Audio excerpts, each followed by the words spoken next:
स्वागत है यीशु मसीह की प्रेजेंस में, बहुत बहुत स्वागत है आप सबका। आमीन। अपने पड़ोसी को बोलो ध्यान से सुन। देखो अपने पड़ोसी को अलर्ट है कि नहीं, देखो अलर्ट है। हाँ, कई पड़ोसियों को तो पसीना आया नाच नाच के। जब आप वर्शिप करते हैं नाच के, आपकी स्पिरिट ओपन हो जाती है परमेश्वर के लिए। 12 साल की लहू बहने वाली औरत बोली कि मैं उसको छू लूंगी और चंगी हो जाऊंगी, और बाइबल कहती है उसने छुआ और चंगी हो गई। और यीशु मसीह ने कहा किसी ने मुझे क्या किया? किसी ने मुझे क्या किया? चले बोलते प्रभु सब तेरे को छू रहे हैं। यीशु मसीह ने कहा नहीं, किसी ने बाय फेथ मुझे छुआ है। जब आप खुल के वर्शिप करते हैं, ये मेरी टेस्टिमनी है मेरी लाइफ की। जब मैं ऐसे आराधना करने के स्थान में जाया करता था तो मुझे संभालने वाली मेरी टीम होती थी। मैं 10 बार 15 बार गिरता था आराधना करते वक्त। कोई मतलब नहीं, कोई मुझे देख रहा है, कोई मुझे क्या बोलेगा, जवान लड़का क्या कर रहा है, कोई मतलब नहीं। सिर्फ वर्शिप वर्शिप वर्शिप वर्शिप। और उसी ग्रुप में से आज वही कुछ जन वही खड़े हैं जहां वो 15 साल पहले खड़े थे।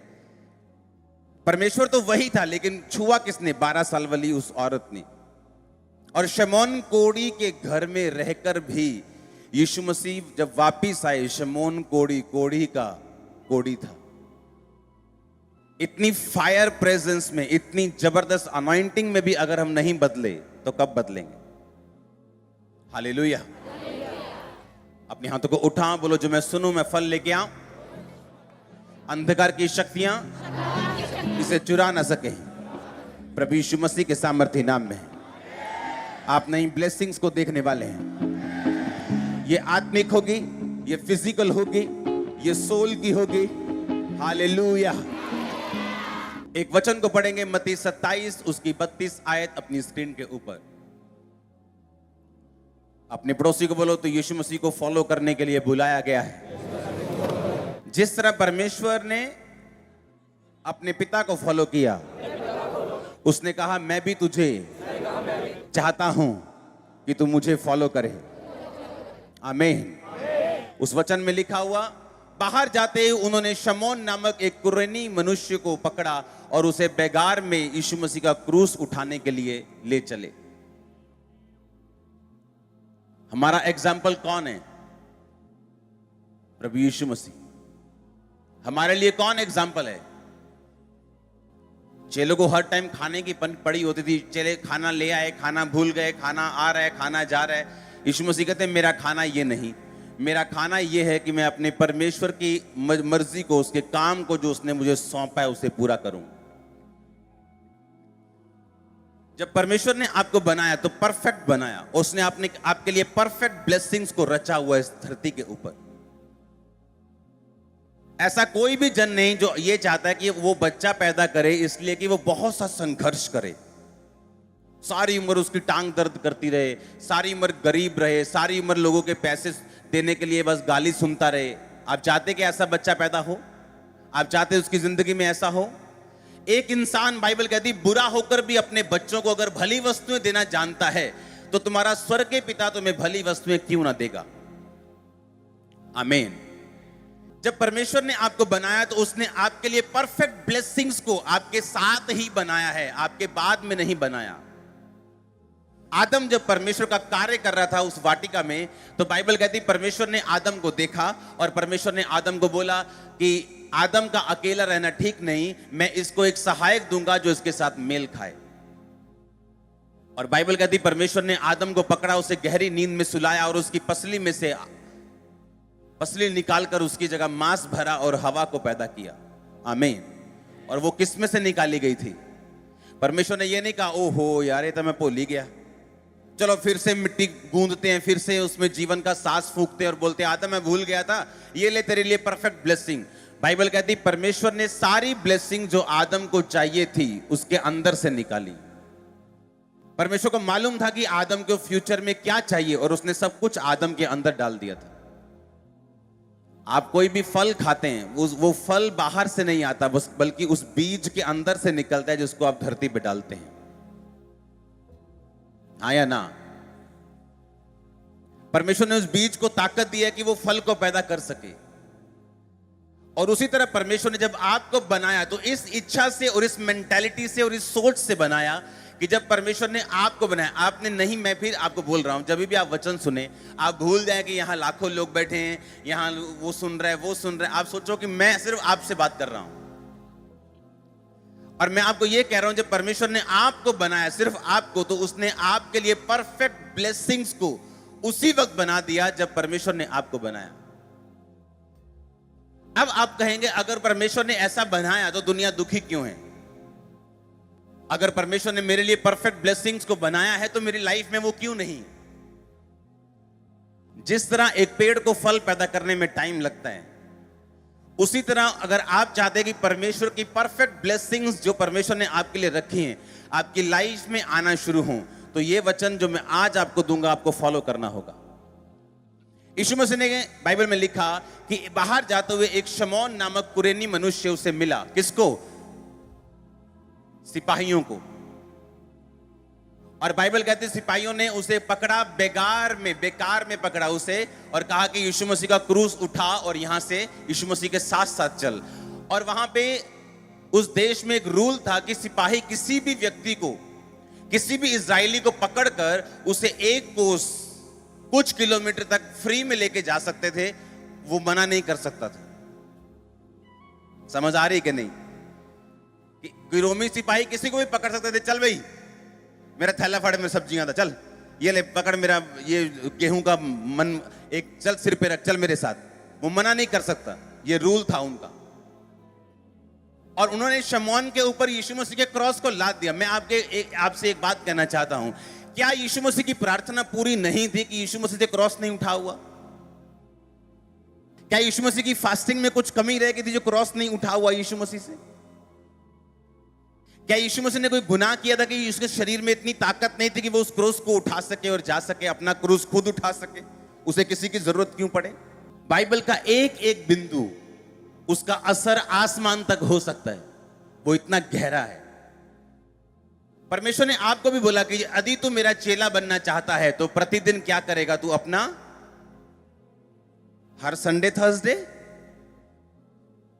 हाँ कहता एवरी डे, रोज तू अपना क्रूस उठाएगा और मेरे पीछे चलेगा, अपने आप का इनकार करेगा अगर तू मेरा चेला होना चाहता है तो। चेला होने का मतलब सिर्फ सताव लेना या दुखी होना या पाप से आजाद होने का मतलब सिर्फ चेला होना नहीं है। चेले होने का यह भी मतलब है कि दुनियावी और आत्मिक दोनों आशीषों में भरपूर और संपन्न और दूसरों को ब्लेस करने वाला। चेला होने का मतलब यह भी है। दो पहलू हैं इसके। जब वाइस मैन ने यीशु मसीह को बच्चे को भेंट चढ़ाई थी तो सोना, लोबान और गंधरस की भेंट चढ़ाई थी। उसमें सोना भी था, उसमें शारीरिक ब्लेसिंग्स भी थी, लोबान भी था, याजक के समान सुगंध भी थी, लेकिन कड़वाहट भी थी, गंधरस भी था। जैसे यीशु मसीह को मानने पर हमें मिलता है, सताव का कड़वापन हमें मिलता है, रिजेक्शन हमें मिलती, लेकिन सोना और लोबान भी आपको मिलता है जो आम लोगों को नहीं मिलता। मैं आत्मिक बात कर रहा हूं, आमीन। अब हमें यह समझना है कि यीशु मसीह में क्या ऐसा कुछ रह गया जो यीशु मसीह अपना क्रूस उठा नहीं सके और उसको शमौन का सहारा लेना पड़ा। और बाइबल कहती है उन्होंने शमौन को, उन्होंने देखा कि यीशु मसीह क्रूस उठाने में भी सामर्थ्य नहीं है, ये उठाकर नहीं चल पाएगा। और ऐसी सजा आज तक किसी को नहीं दी गई थी। अगर कोड़े मारे गए थे तो क्रूस नहीं दिया जाता था, क्रूस दिया जाता तो इतना कोड़े मार मार के नहीं लेके आते थे। बाकी भी तो दो डाकू थे, उनको क्रूस पे लटकाया गया लेकिन कोड़े नहीं मारे गए। लेकिन यीशु मसीह को इतना सताया गया कि अब उन्होंने देख लिया कि ये क्रूस उठाकर नहीं चल सकता। और रास्ते में शमौन कुरेनी आ रहा था, ओए इधर चल क्रूस उठा चल, और वो मना करेगा तो लॉ के अगेंस्ट है। उसने क्रूस उठाया और वो चल पड़ा। क्यों उसने क्रूस उठाया और क्यों परमेश्वर ने ऐसा अलाउ किया? यहोवा पिता ने क्यों अलाउ किया और जीसस क्राइस्ट ने क्यों अलाउ किया कि वो उसका क्रूस उठाए?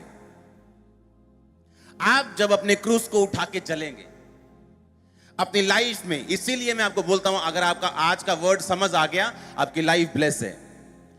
जब आप अपनी लाइफ में क्रूस उठा के अपना चलेंगे तो ऐसा समय आएगा कि आपको डिवाइन हेल्पर्स की जरूरत पड़ेगी। आपकी चाहे प्रार्थना 12 घंटे की क्यों नहीं, आपकी फास्टिंग चाहे 40 हर साल आप 40 रोजा रखते हैं, आप हर महीने टाइट देते हैं, आप पवित्रताई में हैं, आप प्रार्थना में हैं, आप परमेश्वर के पास क्लोज होकर उसके करीब होकर चलते हैं, फिर भी आपको डिवाइन हेल्पर्स की जरूरत है उस डेस्टिनी को, उस बुलाहट को पूरा करने के लिए जो परमेश्वर ने आपको दी है। जब आप अपनी बुलाहट को पूरा कर लेंगे, जिस तरह यीशु मसीह ने अपनी बुलाहट को पूरा किया, क्रूस से अगर नहीं उठाया गया तो कोई और उठा के लास्ट तक क्रूस पे चढ़ाए गए, मारे गए, गाड़े गए, तीसरे दिन मुर्दों में से जी उठे, स्वर्ग पहुंचे, पिता के दाहिने हाथ बैठे, आज हमें और मुझे आपको देख रहे हैं। बाइबल कहती, उसने कहा कि जैसे पिता ने मुझे महिमा दी, मैं तुम्हें महिमा दूंगा। अब जीसस क्राइस्ट जिसको आज दुनिया की तीसरी आबादी, हर दुनिया का तीसरा इंसान यीशु मसीह को मानता है, आज इसलिए मानता है कि वो अपनी असाइनमेंट को, अपने होमवर्क को, अपनी डेस्टिनी को, अपनी बुलाहट को वो पूरा कर सके। जब आप अपनी बुलाहट को पूरा करते हैं तो आप अपने आसपास, जब अपने परिवार को, अपने फाइनेंस को, अपनी लाइफ को देखेंगे, एक भी चीज कमी नहीं होगी और परमेश्वर आपको बहुतायत से ब्लेस, आपको मालूम होगा कि उसने आपको बहुतायत से ब्लेस किया है और आप एक संपूर्ण आदमी, संपूर्ण औरत हैं। लेकिन उस डेस्टिनी को पूरा करने के लिए आपको डिवाइन हेल्पर्स की जरूरत पड़ेगी। इसलिए प्रभु यीशु मसीह ने शमौन कुरेनी को यह अलाउ किया कि ये उसने खुद आज्ञा दी कि वो उसका क्रूस उठा सके, ताकि आपकी लाइफ में आपको मालूम हो कि आपकी लाइफ में भी ऐसा समय आएगा जब आपकी लाइफ में डिवाइन हेल्पर्स एंटर करेंगे। अगर हम दाऊद की जिंदगी को देखें, दाऊद की जिंदगी में पहला शमूएल 30 उसकी 8 से 17, दूसरा शमूएल 17 उसकी 5 से 7, पहला शमूएल 18 उसकी 3 आयत। अगर हम तीनों इंसिडेंट्स में देखें, जो हम एक एक करके अभी पढ़ेंगे, तो आपको यह मालूम होगा कि दाऊद की जिंदगी में जब वो परमेश्वर की उस असाइनमेंट को, उस बुलाहट को पूरा कर रहा था, तो परमेश्वर ने अलग अलग समय के ऊपर उसको ईश्वरीय मददगार दिए हैं, जिन्होंने दाऊद को अपनी बुलाहट को पूरा करने में साथ दिया है। मैं आपको पता क्यों कह रहा हूं, पता है मैं क्यों बोल रहा हूं आपको, आपको हेल्पर्स चाहिए। इस वचन को पढ़ेंगे सबसे पहले, पहला शमूएल 18 उसकी 3 आयत सबसे पहले पढ़ेंगे। तब योनातान ने दाऊद से वाचा बांधी, क्योंकि वह उसको अपने प्राण के समान प्यार करता था। अपने हाथों को उठाओ, परमेश्वर को बोलो, परमेश्वर मेरी जिंदगी में डिवाइन हेल्पर्स को रिलीज कर,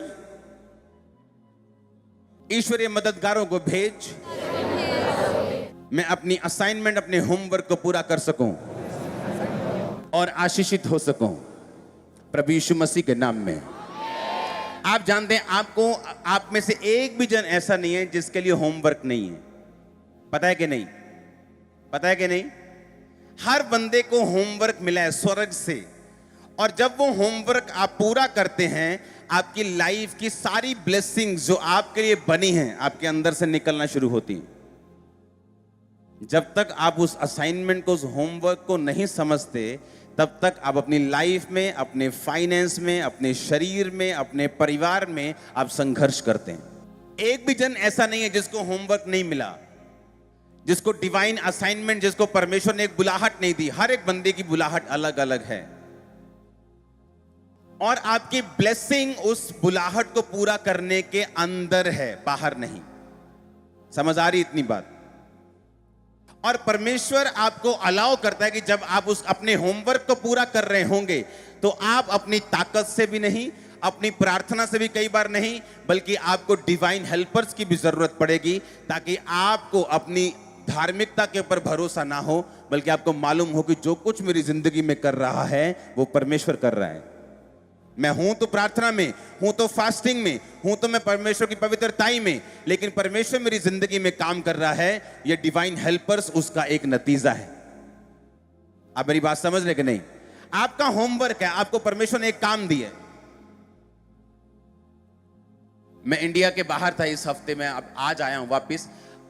जब मैं आज आया वापिस, तो एक एयरपोर्ट पे हमें एक जन मिला। जब मैं जा रहा था तो वो हमें मिला और हमें बताने लगा कि हमारे लिए प्रार्थना करना, हमारी लाइफ में ये प्रॉब्लम है, मेरी फैमिली में ये प्रॉब्लम है। ओके, ठीक है, प्रार्थना करेंगे, कोई बात नहीं। जब हम वापिस आए इंडिया, तो वही जन हमें फिर मिला। और हमारा हम हैंड वो लगेज लेके नहीं जाते, साथ में हैंड बैग ही होता है, लेकिन हैंड बैग भारे हो गए तो हमको जमा कराने पड़े। और हम जब उसे निकलवा रहे थे तो हम एक ऑफिसर के वहीं पास बैठे थे, और वही एक एम्प्लॉय आया और ऑफिसर को उसके रिलीजन के हिसाब से, उसके धर्म के हिसाब से उसने ग्रीटिंग दी। जय मसीह की नहीं बोला, उसके हिसाब से बोला कुछ, ओके। और मेरी वाइफ देख रही है, और उसने, मेरी वाइफ ने मुझे बताया, और हम हैरान हो रहे हैं कि अगर उसे यही नहीं मालूम कि उसका होमवर्क क्या है, तो इसीलिए वो अपनी फैमिली में संघर्ष कर रहा है या कर रही है। आप मेरी बात समझ रहे हैं? अब उसका होमवर्क क्या है कि वो जिस जगह पे है उस जगह के ऊपर वो परमेश्वर की महिमा करेगी, वो गॉस्पल देगी, वो सुसमाचार देगी। लेकिन अगर उसी के मुंह से कुछ ऐसा निकल रहा है जो उसके फेथ पर, विश्वास पर नहीं है, तो इसका मतलब उसने अपने होमवर्क को त्याग दिया है। यीशु मसीह ने कहा, जी उठ के, यीशु मसीह ने कहा, जाओ मेरे चेलों और पतरस से कहो मैं जी उठाऊं। मेरे चेलों और पतरस से। पतरस अब चेला नहीं था परमेश्वर का, मालूम क्यों? उसने खुद कहा था कि लानो तो जो इसको जानता हो। मैं तो नहीं जानता इनू ना भाजी, मैं तो वेख्या तक नहीं कदी। और जब यीशु मसीह उठे तो यीशु मसीह ने भी कहा कि तूने ही कहा था मैं तुझे जानता नहीं, मैं भी तुझे नहीं जानता, तू भी मेरा चेला नहीं, तू पतरस है आज से, चेला नहीं। मेरे भाइयों, मेरे चेलों से कहो और पतरस से कहो कि मैं जी उठाऊं। जिस दिन आप परमेश्वर के लिए स्टैंड लेने में गलती कर देंगे, उसी दिन शैतान आपकी जिंदगी में घुस के काम करेगा। आपको यह बात मालूम होनी चाहिए, जैसे एड्स में भी आता ना, डर के आगे जीत है। आपको मालूम होना चाहिए कि मुझे एक होमवर्क मिला है, मेरे बच्चे की ब्लेसिंग, मेरे परिवार की ब्लेसिंग, मेरी सेहत की ब्लेसिंग, मेरे फाइनेंस की ब्लेसिंग उस होमवर्क के पीछे छुपी है। जब मैं होमवर्क पूरा कर लूंगा तो सारी ब्लेसिंग अपने आप मेरे जीवन में आ जाएगी।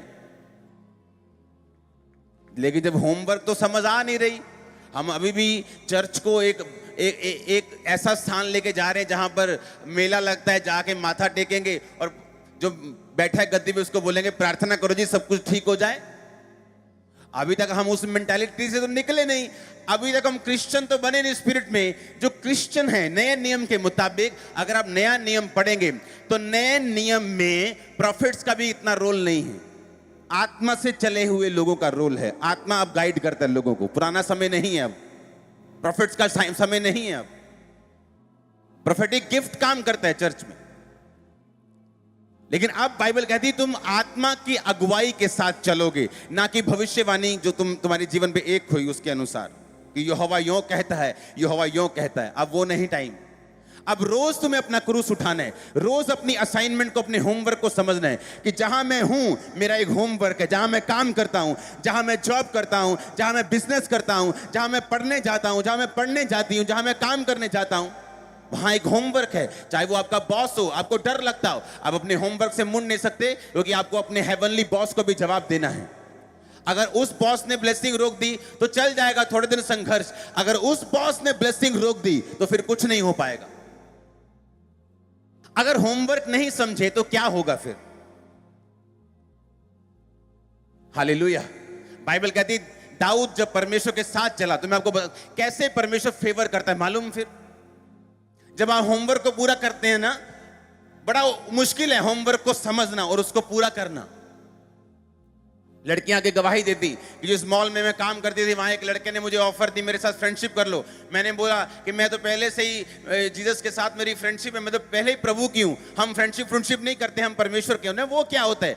चर्च में आए, वो बंदा भी बच गया, वो बहन बना ली उसने, वो भी बच गई, वो पहले से बची हुई थी। ये होमवर्क है।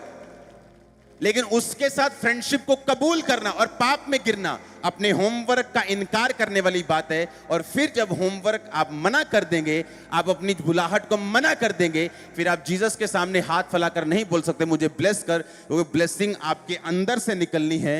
वो अंदर से तभी निकलेगी जब आप परमेश्वर के सामने समर्पित होंगे। तो आप मेरी बात समझ रहे कि नहीं? क्यों आज विश्वासी संघर्ष कर रहे हैं? क्यों वो स्ट्रगल कर रहे हैं? वो स्ट्रगल इसी बात में लगा रहता है, पाप कर लिया, पाप छोड़ दिया। पास्टर्स भी ऐसे ही हैं। कलीसिया में ही किसी से पाप कर लिया, पाप छोड़ दिया, प्रभु ने मुझसे कहा है, फलाने ने मुझसे ऐसा बोल लिया। क्या कंफ्यूजन पैदा की हुई इन लोगों ने। यीशु मसीह ने सीधी बात बोली, अगर तू मेरे कामों को देखना चाहता है तो बिना पवित्रता ही कोई कदापि प्रभु को नहीं देख सकता। बिना पवित्रता ही कोई नहीं देख सकता, जितने मर्जी बहाने लगा लो।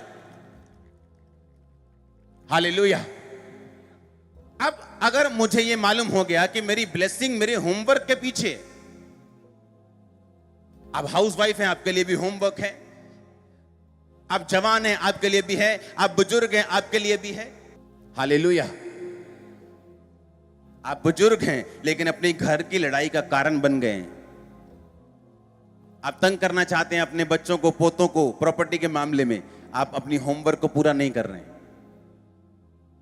हर बंदा फंसा हुआ किसी ना किसी चक्कर में, और शैतान ने उसे फंसाया हुआ है कि मैं इसको फंसा के रखूंगा ताकि इसके अंदर से जो परमेश्वर ने इसको देना है वो ब्लॉक रहे हमेशा।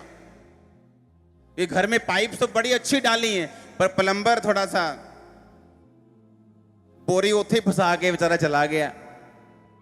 हाँ, वो बोरी निकालनी पड़ेगी आपको, वो पाप की बोरी, वो जेलसी की बोरी, वो गंदगी की बोरी, वो नफरत की बोरी निकालनी पड़ेगी अगर फ्लो चाहिए तो। सब कुछ ठीक है, सब कुछ लगा हुआ है, चर्च भी आते हैं, प्रार्थना भी सुनते हैं, आमीन भी बड़ा सबसे ऊंचा बोलते हैं, लेकिन उसके आगे क्या? अब हमें चर्च आने का जो असल मकसद है, अपने होमवर्क को समझना, उसको पूरा करना है। अब अपने होमवर्क को पूरा करेंगे, आपके जैसा दूसरा कोई नहीं होगा। आप एक यूनिक होंगे, आपकी ब्लेसिंग यूनिक होगी। आपके जैसी ब्लेसिंग किसी के पास नहीं होगी, आपके जैसा मसा किसी के पास नहीं होगा, आपके जैसा अभिषेक, आपके जैसी ब्लेसिंग किसी के पास नहीं होगी। ओ आमीन, ऊंचा चाहिए चर्च। अब मुझे ये समझ आ गई कि मेरे पास एक होमवर्क है, और उस होमवर्क को पूरा करने के लिए परमेश्वर आपको ऐसे हेल्पर्स देगा जो आप डिजर्व नहीं करते होंगे, लेकिन आपके पास होंगे यीशु मसीह के नाम। आपको मालूम योनातन कौन था? शाऊल का बेटा। शाऊल के बाद राजा बनने के लिए वो सबसे प्रथम कैंडिडेट था। उसे मालूम था कि जब मेरा बाप मरेगा तो मैं राजा बनूंगा। उसे मालूम था कि मेरे बाप से परमेश्वर का आत्मा उठ चुका है, अगला मैं हूं। अगर मैं परमेश्वर यहोवा को पुकारूंगा तो मैं कैंडिडेट हूं, मैं बनूंगा राजा। लेकिन बाइबल कहती है वो दाऊद से अपने प्राण से भी अधिक प्यार करता था, और उसने दाऊद को पता क्या बोला कि मेरे बाप के बाद तू गद्दी पे बैठेगा। ये कोई आम गद्दी नहीं है प्रधानगी कि थोड़ा बहुत पैसा मिल जाएगा। नहीं नहीं, ये मैं राजे की गद्दी की बात कर रहा हूं। राजा की गद्दी पीएम की गद्दी से भी ऊपर होती, मालूम? पीएम कानून के साथ बंधा हुआ है, प्राइम मिनिस्टर कानून के साथ बंधा हुआ है, राजा कानून के साथ बंधा। राजा कानून बनाता है। राजा चाहे तो लाखों करोड़ रुपया अपने लिए ले सकता है, उसे कोई रोक नहीं सकता। और वो क्या बोल रहा है कि खरबों रुपए की गद्दी उसने कहा परमेश्वर तुझे देगा। डिवाइन हेल्पर्स इसे बोलते हैं। वो बिना किसी लालच के फिर आपके साथ हो जाएंगे, और जब तक आपका होमवर्क, आपका काम, आपकी असाइनमेंट पूरी नहीं होगी, आपको वो छोड़ेंगे नहीं। और आप बोलेंगे मैंने ऐसा क्या किया है कि परमेश्वर मुझे ऐसे लोग दिए हैं जो अपना स्वार्थ, अपना काम नहीं देखते, वो सिर्फ परमेश्वर का काम देख रहे हैं, या उस असाइनमेंट को देख रहे हैं जो चर्च ने उनको दी है। क्योंकि बाइबल कहती है अगर आप परमेश्वर के होमवर्क को पूरा करेंगे तो परमेश्वर आपको ऐसे हेल्पर देगा जो आपकी सोच और समझ से परे हैं, और वो रिलीज होंगे यीशु मसीह के नाम में।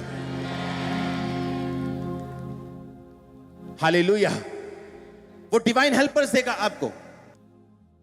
पहला शमूएल 18:3 में जो हेल्पर है वो एक बहुत ऊंचा और पहुंचा हुई पोस्ट के ऊपर है। आमीन। दूसरा शमूएल 17 उसकी 5 से 7, इसमें जो हेल्पर है, फिर अबशालोम ने कहा एरेकी हूशे को भी बुला ला, और वह कहेगा हम उसे भी सुने। तब हूशे अबशालोम के पास आया, और तब अबशालोम ने उससे कहा अहीतोपेल ने तो इस प्रकार की बात कही है, क्या हम उसकी बात माने कि नहीं? यदि नहीं तो कह दे।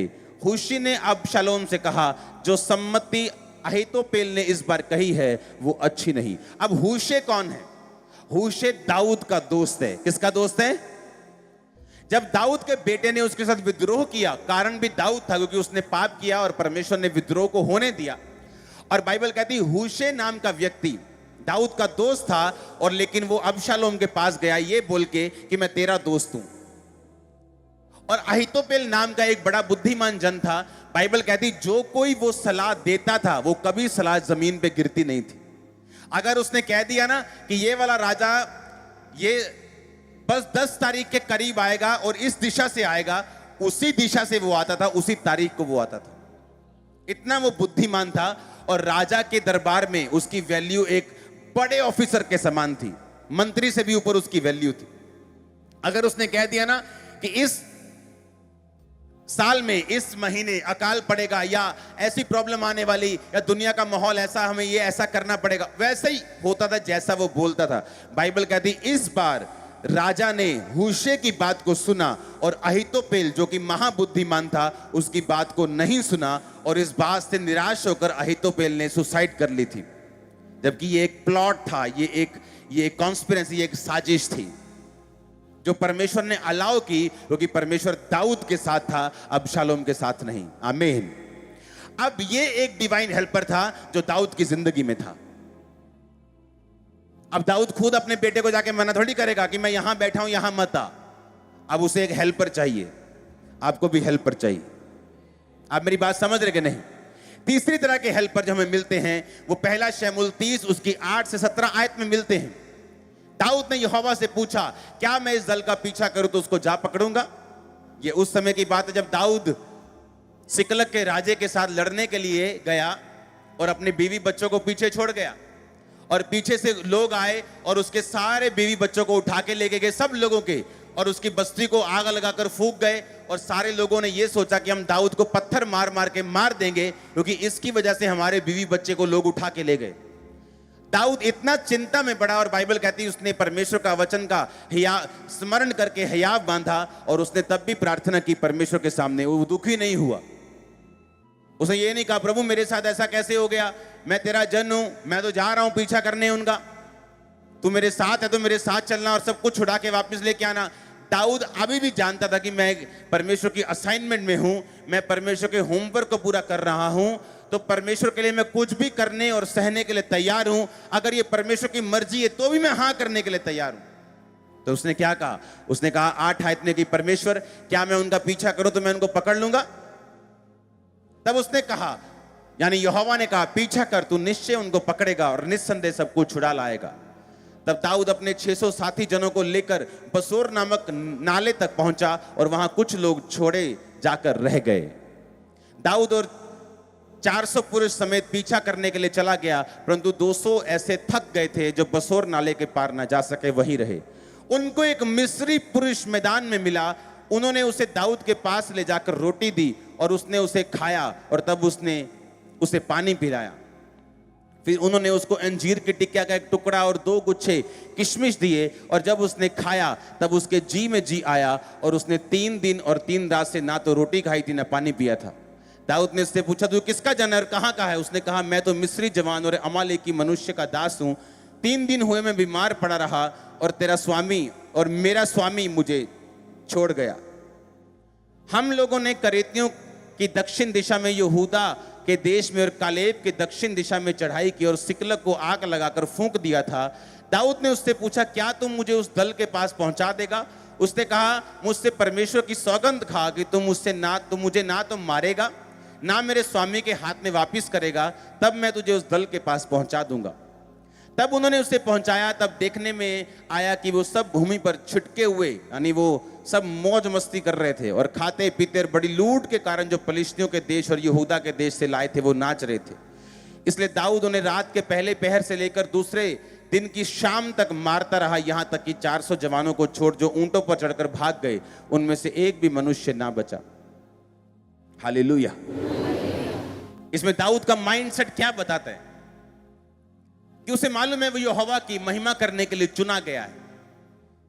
परमेश्वर ने उसे खास काम दिया है, अपनी प्रजा को उसको दिया है, और उसे मालूम था कि एक दिन वो राजा की कुर्सी उसके पास होगी। ये परमेश्वर की मर्जी है, लेकिन उस मर्जी को पूरा होने के लिए, उस ब्लेसिंग को पहले मेरी जिंदगी में आने के लिए मुझे काम करना होगा और यहोवा की असाइनमेंट को क्या करना होगा? पूरा करना होगा। परमेश्वर की असाइनमेंट सिर्फ उसका प्रचार करना ही नहीं है, बल्कि उसके साथ वफादारी के साथ अपनी रोज की जिंदगी को बिताना भी है। आमीन।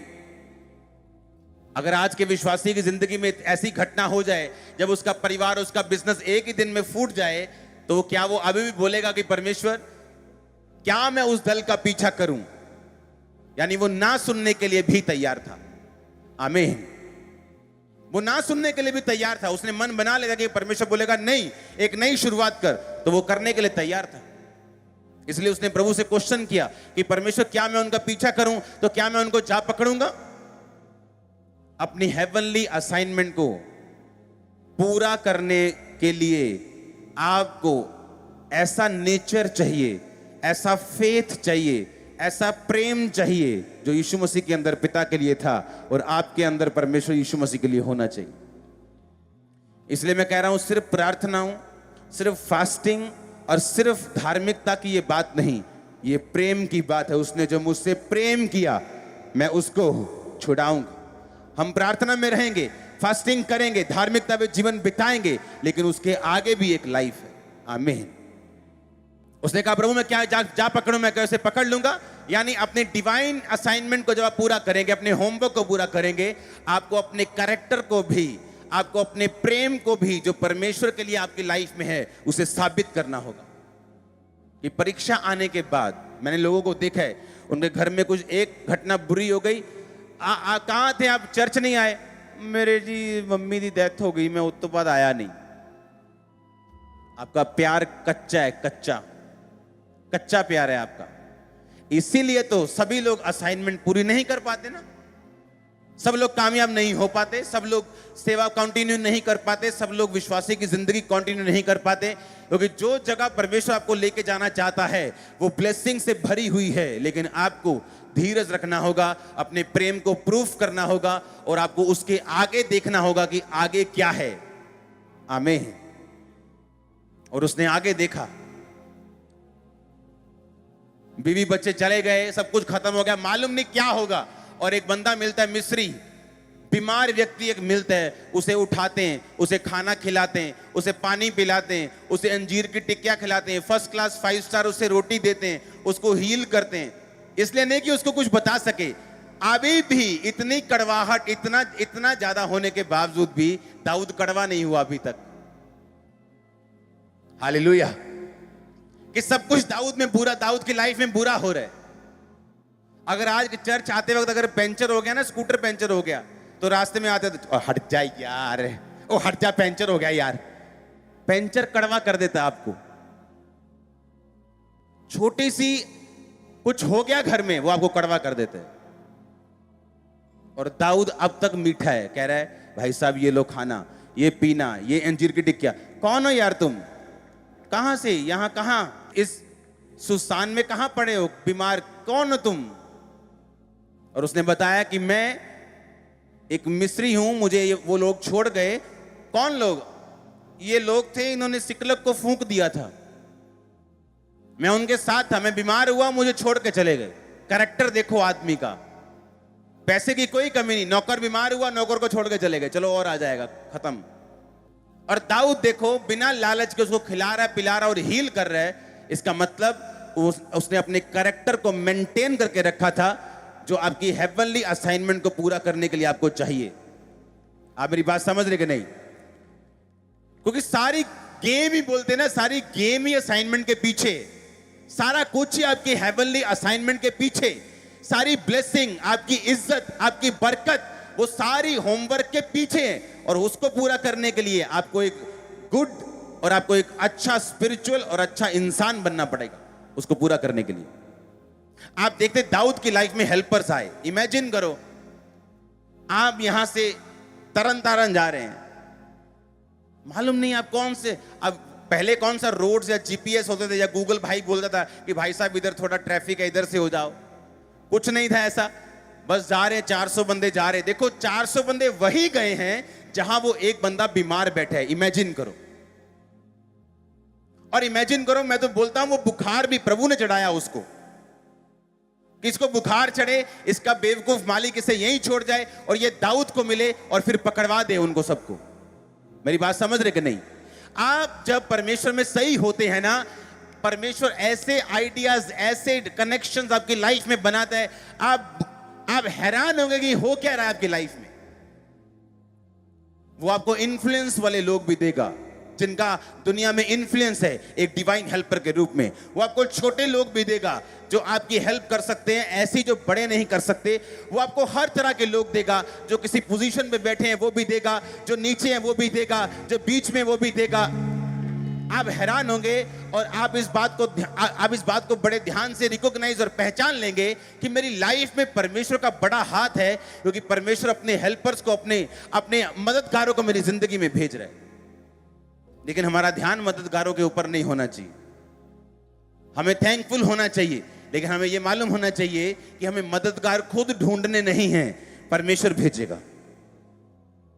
अब ये नहीं मददगार ढूंढते पैसे मांगने लग जाओगे, भाई साहब मेरे मददगार बन जाओ।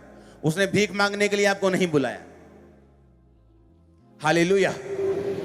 अब मुझे मालूम, दाऊद को मालूम, देखो दाऊद की जिंदगी में योनाथन के जैसा एक राजे का बेटा, उससे अपने प्राण से अधिक प्यार करने वाला उसको हेल्पर मिला। एक मिस्री बंदा मिला, नौकर, बीमार नौकर। उसने कहा मैं पहुंचाता हूं तुमको, लेकिन मुझसे वायदा कर, तो मेरे मालिक के हाथ में मुझे वापस नहीं करेगा और मेरी जान से तू मुझे मारेगा नहीं। उसने कहा ठीक है मैं वायदा करता हूं। पहले खिलाया, पहले पिलाया, बिना किसी कंडीशन के। और जब बात में से बात निकली तो कहता मैं उसी ग्रुप का हिस्सा हूं जिसने तेरी पत्नी और बच्चों को उठा लिया है। हालेलुया। कनेक्शन बनाएगा परमेश्वर आपके। वो छुपे रहेंगे, वो ढके रहेंगे, वो कभी आपकी लाइफ में नहीं आएंगे जब तक आप उस असाइनमेंट को पूरा करने के लिए अपने कैरेक्टर से, अपने प्रेम से, अपनी प्रार्थना से परमेश्वर को साबित नहीं कर देंगे कि आप अपने होमवर्क के लिए सीरियस हैं और आप उसको पूरा करना चाहते हैं।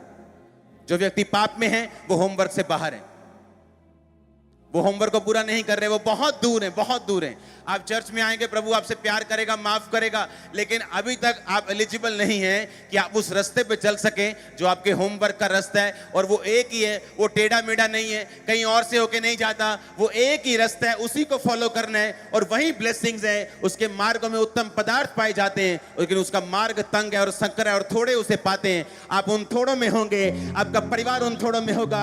आमीन। ऊंचा चाहिए चर्च।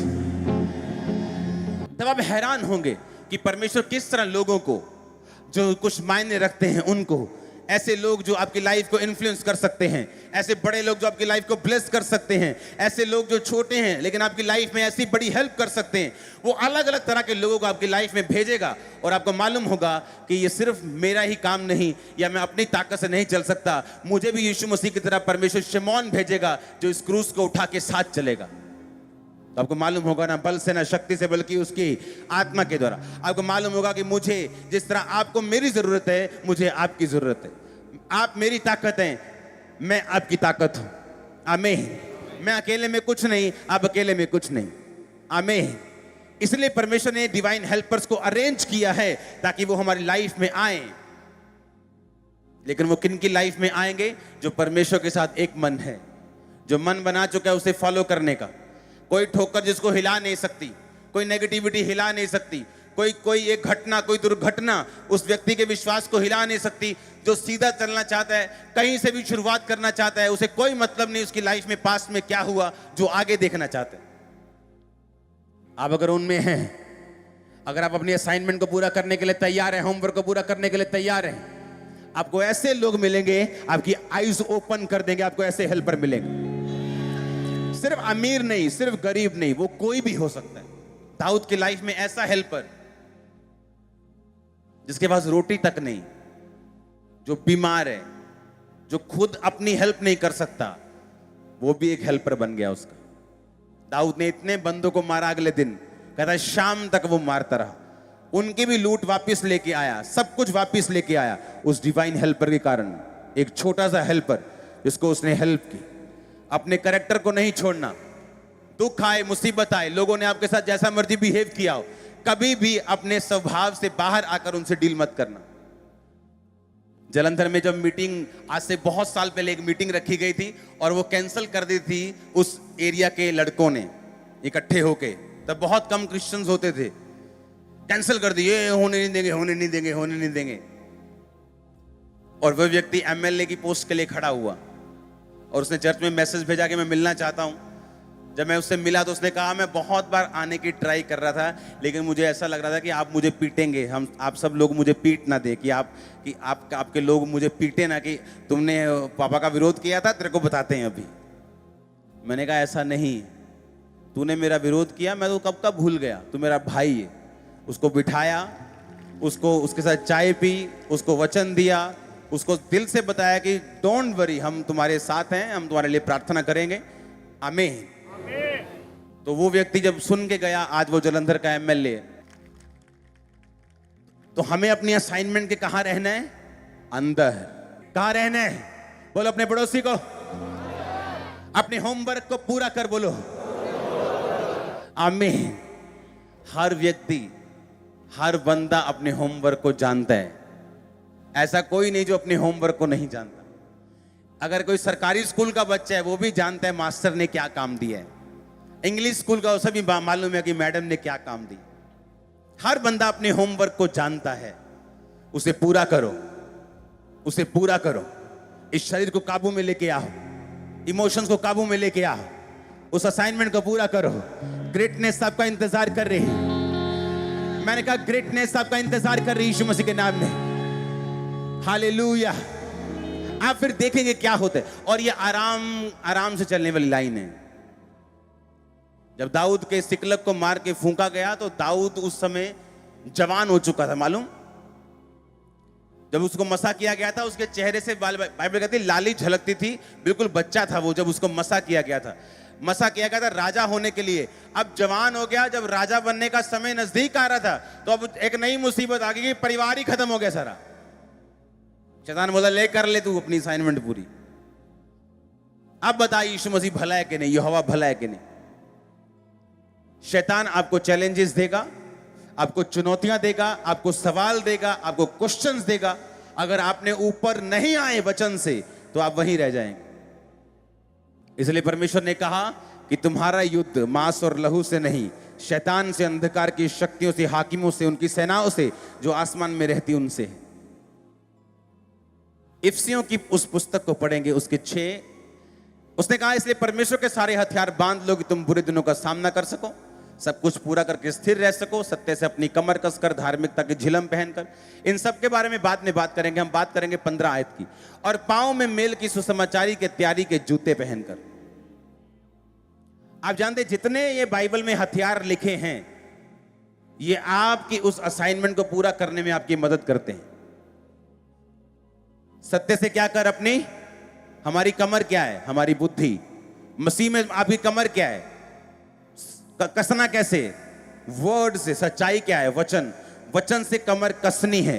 कि शैतान यीशु मसीह के पास है, बोला अपने आप को इसके नीचे गिरा, तेरे वचन में लिखा है कि तेरे स्वर्गदूत तुझे पकड़ लेंगे, तेरे पांव में पत्थर ठेस नहीं लगी। वचन के बीच से शैतान ने परखा, लेकिन यीशु मसीह की बुद्धि को यीशु मसीह ने कसा हुआ था वचन से। उसने कहा यह भी लिखा है, तू अपने प्रभु अपने परमेश्वर की कभी परीक्षा ना कर। एक पास्टर के पास शैतान गया, उसने कहा तेरे पिता के वचन में लिखा है कि सांप अगर तुझे डस लेंगे, बाइबल कहती तू तेरे को असर नहीं होगा। उसने सांप पकड़ा, डसवाया और मर गया। सुनो क्यों मरा वो? पौलुस के हाथ में जब सांप ने काटा, तो वो सांप से गुल्ली डंडा नहीं खेल रहा था, वो अपना प्रभु का काम कर रहा था। और जब वो गड्ढा लकड़ी का निकालकर आग सेकने लगा, तो बीच में विष वाला सांप था, तेज जहर वाला सांप था। क्यों? क्योंकि जब उसने काटा तो सारे जो कॉलोनी के लोग थे, वो गांव के लोग थे, वो डर गए, क्योंकि उनको मालूम था कि ये सांप जो है जहरीला सांप है। उन्हें मालूम था कि पौलुस अभी इसका मुंह सूज जाएगा, बॉडी सूज जाएगी और ये मर जाएगा। और जब पौलुस को कुछ भी नहीं हुआ, उन्होंने इस बात पे देख के यीशु मसीह पे यकीन कर लिया था। वहां पौलुस सांप से खेल नहीं रहा था। यीशु मसीह ने कहा हाँ ठीक है, अगर शैतान की बात को आपने सुना और आप वचन के कच्चे हैं, आप बोलेंगे ठीक है, वचन में लिखा है, देखता हूं वो उठाता है कि नहीं। यीशु मसीह ने कहा तो अपने प्रभु अपने परमेश्वर की परीक्षा ना कर, सत्य से अपनी क्या कर, कमर, धार्मिकता की झिलम पहन। अपना दिल, झिलम दिल के लिए होता है। कहता अपने दिल को क्या कर, सुरक्षित रख, इस पर ठोकर ना लगने दे कि हाय ऐसा क्यों हो गया, अब मैं परमेश्वर को नहीं मानूंगा। सुरक्षित रख, व्यभिचार में ना जा, पाप में ना जा। अपने हार्ट को क्या रख, सुरक्षित। इसके बारे में फिर कभी बात करेंगे। पांव में मेल के सुसमाचार की तैयारी के जूते, यानी कहता जो कुछ तू सुनता है उसको प्रीच कर। आप अगर असाइनमेंट को पूरा करना चाहते हैं, वो कोई भी हो, आज से प्रीच करना शुरू करो जो आपने सुना है। प्रीच करना एक हथियार है। प्रीच करने से, प्रचार करने से, आपके घर में हो, आपके बॉस को हो, आपके एम्प्लॉय को हो, आपके घर में हो, मोहल्ले में हो, रिश्तेदारों को हो, जब आप प्रचार करते हैं, शैतान आपसे दूर भागता है। परमेश्वर हील करता है आपको, वो रास्ते खोलता है आपके। जो व्यक्ति प्रीच करते हैं, मैं नहीं कह रहा जो मानते हैं, मानना एक अलग चीज है, मानने से आप ब्लेस होते हैं, लेकिन प्रीच करने से आप शैतान पर अटैक करते हैं। आप कौन से मोड में जीना चाहते हैं, कि शैतान से बचते रहना हर वक्त, या शैतान को मारना और भगाना? परमेश्वर ने जो रियल विश्वासी हैं, वो शैतान से बचने के लिए नहीं बनाए, वो शैतान को निकालने के लिए बनाए हैं, उसे कास्ट आउट करने के लिए बनाए। जो विश्वास करेगा वो दुष्ट आत्मा को निकालेगा, वो बच के नहीं रहेगा दुष्ट आत्मा से। दुष्ट आत्मा क्या करेगा? निकलेंगी दुष्ट आत्मा, अभी आपके सामने देखना अभी। हाँ, दुष्ट आत्मा क्या करेगा? वो निकालेगा वो दुष्ट आत्मा को। ऐसा प्रभु ने आपको बनाया है, उसके लिए आपको क्या करना पड़ेगा? प्रीच करना पड़ेगा। जो सुना है उसके लिए क्या करना पड़ेगा? प्रीच करना पड़ेगा, आपको बोलना पड़ेगा, आपको प्रचार करना। इसलिए मैं कहता हूं, जो सेवा करेंगे वो उत्तम चीजों के भागी होंगे। हाँ, उत्तम दाखरस, उत्तम गेहूं, उत्तम दाख, उत्तम परिवार, उत्तम सेवकाई। क्यों? परमेश्वर ने कहा मैं याजकों को उत्तम दूंगा। और जब आप प्रीच करते हैं, ये प्रीचिंग एक हथियार बन जाती है कि शैतान ने आपके जिस हिस्से पर अटैक किया है वो खत्म हो जाएगा। आप मेरी बात समझ रहे हैं? दाऊद की जिंदगी पर अटैक किया, दाऊद ने क्या किया? प्रीच किया कि मेरा यहोवा दया करने वाला परमेश्वर है। ये ले रोटी, ये ले टिकिया, ये ले दवाई, ये ले पानी। वो क्या था? वो प्रीच था। उसने प्रीच किया, शैतान भाग गया। अब मेरी बात समझ रहे कि नहीं? प्रीचिंग करना एक हथियार है, ये एक भला काम नहीं है जो हर क्रिश्चियन को करना है क्योंकि वो प्रभु से बड़ा प्यार करता है, ये भी ठीक है, लेकिन प्रीचिंग करना एक हथियार है, एक वेपन है। फिर से पढ़ेंगे आयत को। परमेश्वर के सारे हथियार, इसका मतलब किन की बात कर रहा है? वो हथियारों की बात कर रहा है। किन की बात कर रहा है? वो हथियारों की बात कर रहे हो। बाइबल को अपने दिमाग में भरना एक हथियार है। धार्मिकता की झिलम पहना, अपने आप को सुरक्षित रखना हथियार है। पांव में मेल की तैयारी के सुसमाचार के जूते पहनना एक हथियार है। मेक श्योर आप प्रचार करते हो। मैं बिजनेसमैन था तब भी प्रचार करता था। दुकानदार हमारे उधार लेके जाते थे सामान हमसे, जब उनसे पैसे लेने जाते थे तो तब भी प्रीच करते थे, भाई साहब चाय पी लो। नहीं, मेरी फास्टिंग है। वो क्या होती है? फिर पूरी कहानी सुनानी, वो क्या होती, जानबूझ प्रीच करने का बहाना ढूंढना, कैसे करूं, किस तरह से प्रीच करूं, क्योंकि प्रीच करना एक हथियार है। अगर आप इस हथियार को यूज करेंगे, शैतान आपके पांव के नीचे होगा, वो जूती के समान होगा। आमीन हो चाहिए ब्लेसिंग आपकी है चर्च। हालेलुया। अपने पड़ोसी को बोलो प्रीच कर, बोलो प्रचार कर। आमीन। खुल के प्रचार कर और भगा शैतान को। और परमेश्वर डिवाइन हेल्पर्स देगा, मददगार देगा, तेरे रास्तों को ओपन करेगा। आमीन हो जा। Hallelujah, hallelujah, hallelujah. आप मेरी बात समझ रहे कि नहीं? जीवित वचन आपको चेंज कर देगा। आमीन। आप एक असाइनमेंट के नीचे हैं, होमवर्क के नीचे हैं, उसे पूरा करो। वो डिवाइन हेल्पर्स देगा। वो छोटे होंगे, वो बड़े होंगे, वो मीडियम होंगे, वो ऊंचे लेवल के होंगे, वो नीचे लेवल के होंगे, लेकिन सब मिलकर आपकी हेल्प करने पाएंगे। आपके लाइफ के डिवाइन हेल्पर्स बन जाएंगे, असाइनमेंट्स को पूरा करने पाएंगे। हालेलुया। कई बार एक स्कूल में जब आप एडमिशन लेने जाते हैं ना, कोई काम बड़े से बड़ा मंत्री नहीं कर पाता जो स्कूल का पीएन कर देता है, मालूम? केवल मंत्री फोन करते, स्कूल वाले मना करते, नहीं देंगे एडमिशन।